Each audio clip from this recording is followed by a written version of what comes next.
కందపద్యం భాస్కరుని పద్య సౌరభం ఛానల్కు స్వాగతం. నా ఛానల్ అందరూ సబ్స్క్రైబ్ చేసుకోండి.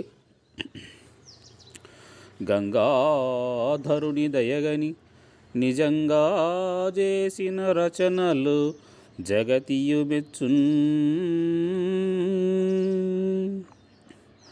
బంగాలు లేక అజరామంగా సాగును కవనమరమై చూడన్. భావం: గంగాధరుడైన శివుని మనసులో తలుచుకొని ఆయన దయతో పద్యరచన చేసిన జగతి మెచ్చును. ఎటువంటి ఆటంకాలు లేకుండా కవిత్వము అమరమై నిలుచును. రచన గానం కురుబ భాస్కర్, తెలుగు భాషోపాధ్యాయులు, బోధకవి, అనంతపురం జిల్లా.